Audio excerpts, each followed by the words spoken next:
Do you think that this will prompt more? Because this recording was 1980, 1980, right? Yeah.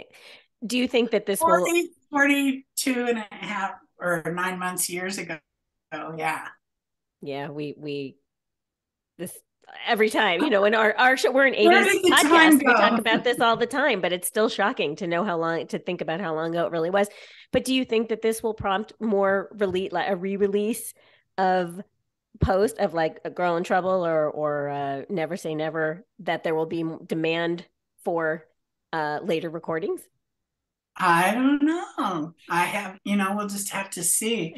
What really surprised me was last night on Instagram, somebody sent me a private message saying that when they opened up their Apple Tunes where they get their downloads, it was suggested Charred Remains as new music for you.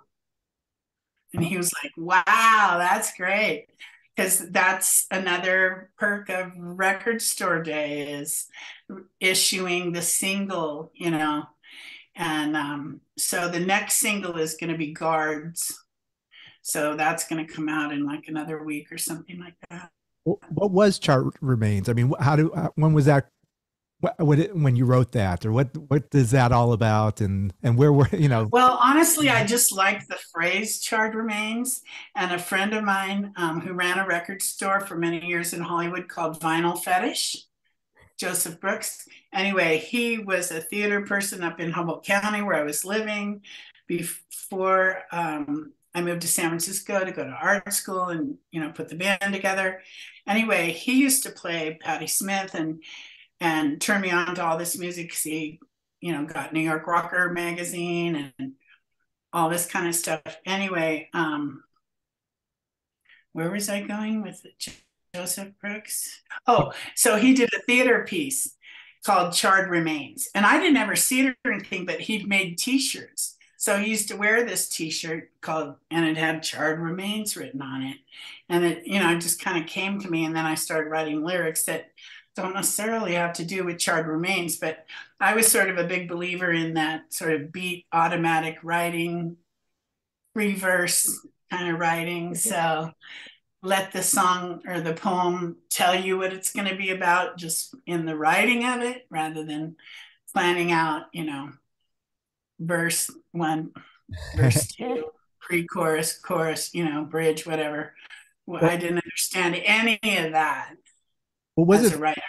Was it phrases that stuck out? Like you would hear something like, I mean, your, Yeah. your two biggest hits have the very provocative lyrics that's immediately stick in your head. Now, where did you hear "I Might Like You Better If We Slept Together"? What? Well, I thought that Oh, about somebody. Yeah. Ah, you thought it, and just did you write it down, or was it just like? Yeah, because I didn't always like him, but yet I knew I might, kind of thing. There was definitely something there in my mind that, still really attracted me to him. And, so, and Never Say Never is actually got some sort of bad behavior from the band chronicled in it. The Sunsuit Girl was when the band as a group stopped on our way to LA, at like some fast food burger place. And a couple of the band members were completely checking out this prepubescent, maybe pubescent girl.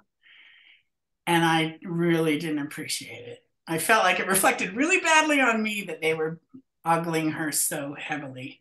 And of course, then they were talking about it in the van, and I just, you guys. So Sunsuit Girls must be discreet.